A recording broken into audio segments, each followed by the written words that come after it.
Stress free करना। हम क्या है, दिन भर सोचते रहते हैं, उसको मारेंगे, उसका तो कान मोड़ देंगे। वो क्या समझता है अपने आप को, है ना, उसको सबक सिखा के रहेंगे। उसको मारा नहीं और मारना भी नहीं है। तो वो जो तनाव है ना, स्ट्रेस, माइंड ने काम कर दिया, इम्पल्स से चली गई, है ना, एनर्जी का फ्लो वहां चला गया, यहाँ आ गया। आपने भले मारा नहीं, अब वो बाहर निकल जाता है ना, उसको मार देते तो आप बिल्कुल रिलैक्स हो जाते। अब वो यहीं पड़ा है।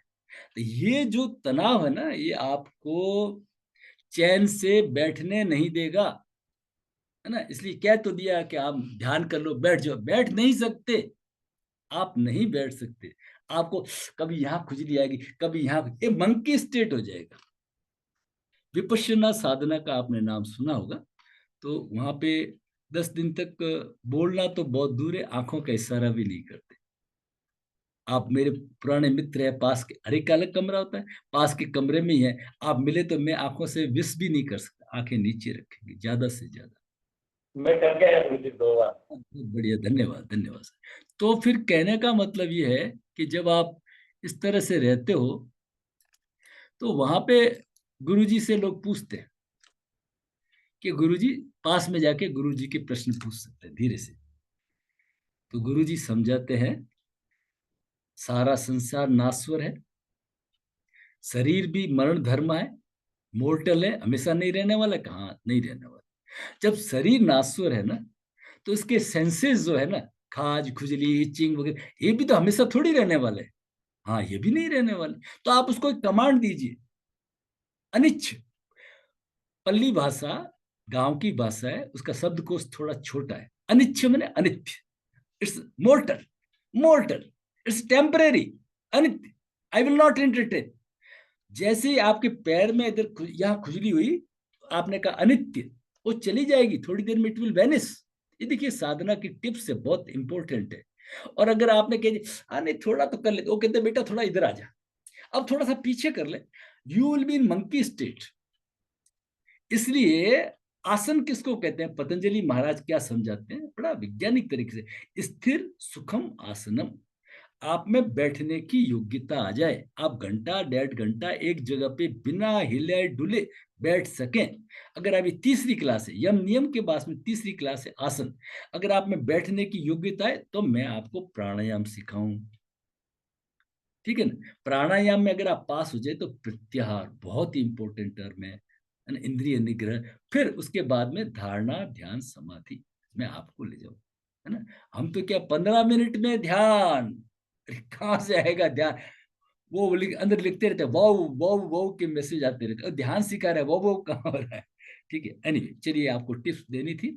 आप हमेशा जब बैठे तो आप अपने आप को झटक लें, किसी तरीके से, किसी तरह से, नाच के कूद के, हल्ला करके, चिल्ला के, हंस करके, कैसे भी अपने आप को कूल डाउन रिलैक्स करिए, बच्चे बन जाइए। बच्चे बनना पड़ेगा, परमात्मा के द्वार में जाना है तो सरल बनना पड़ेगा। ठीक है, चलिए ये काम हो गया। फिर आपको एक बता दिया, निशेष रेचक, जो श्वास को खाली किया, यही करते हैं, लेकिन कुछ क्रियाओं में हम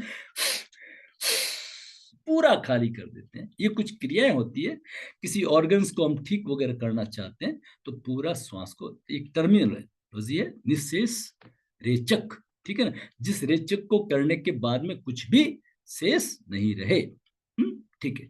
एक आता है, आपको बताया था मैंने, देखिए श्वास को भरा पूरक, श्वास को रोका अंतर कुंभक, श्वास को बाहर किया रेचक, और बाहर रोक दिया तो बाह्य कुंभक।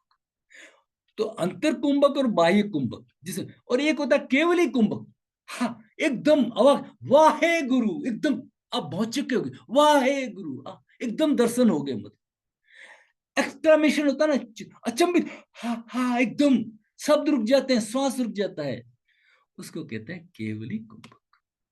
ये इस तरह से कुछ टर्मिनोलॉजी थी। एक इंपॉर्टेंट चीज और देना था आपको, कि हमारा जो पहले तरीका था एब्डोमेन ब्रीदिंग ही था, यहीं से तो ज्ञान चीन में गया ना, चीन से जापान में गया, और फिर ये सब कंट्रीज वगैरह में सब जगह, और वैसे सम्राट अशोक ने सब जगह भेजे थे, अपने दूत भेजे थे, है ना। तो ब्रह्मा, बर्मा में म्यांमार में ये हमारी विपश्यना साधना जिंदा रह गई थी। इसलिए गुरुजी ने कहा, ये हमारे राजस्थान के बीकानेर के थे गोयनका जी, उनका वो बड़े व्यापारी थे, इंटरनेशनल लेवल के व्यापारी थे, उनकी प्रॉब्लम ठीक नहीं हो रही थी, तो उन्होंने विपश्यना साधना से ठीक किया उसको। फिर कहा तुम इंडिया जाओ, ये इंडिया का कर्ज है, चुकाना है, ये ज्ञान हमारा नहीं है, ये गीता का ज्ञान है ना। ये वहां जाकर के वो लोग भूल गए हैं, वापस जाके चुकाओ। कि हम लोगों को तो सब साहित्य खत्म कर दिया, नालंदा तक्षशिला जला दी है ना सब। एनीवे, तो एक इंपॉर्टेंट चीज इसको आपको बताया कि पहले क्या होता था कि हम एब्डोमेन ब्रीदिंग ज्यादा करते थे। आप देखेंगे चीन में और जापान में वो बुद्धा की जितनी मूर्ति है ना, वो सब के पेट बढ़े हुए, गणेश जी की तरह, सब गणेश जी की तरह। और हमारे यहाँ पे क्या है, पता नहीं कब ये चेंज आया, हम चेस्ट के ऊपर ज्यादा जोर देने लगे। चेस्ट को अच्छा करो, चेस्ट को सुंदर बनाओ सारा, और तो उससे हमारा चेस्ट ब्रीदिंग शुरू हो गया, और उस दिन से हम बीमार पड़ना शुरू हो गए। चाइना जापान में नहीं, चाइना जापान में आप देख, जितने भी देख लीजिए आप, सब में वो बुद्धा के फोटो ऐसे पेट बढ़ा हुआ। हमारे अंदर क्या है, पेट चिपका हुआ, हम उसको अच्छा समझते नहीं। एब्डोमेन ब्रीदिंग ये हमारा सही तरीका है, ठीक है ना। फिर आपको सिखा दिया इनहेल एक्सहेल का सब रेशियो है, तो उसको आप अच्छी तरह से नोट कर लीजिए, आपको ध्यान रहे, उससे हम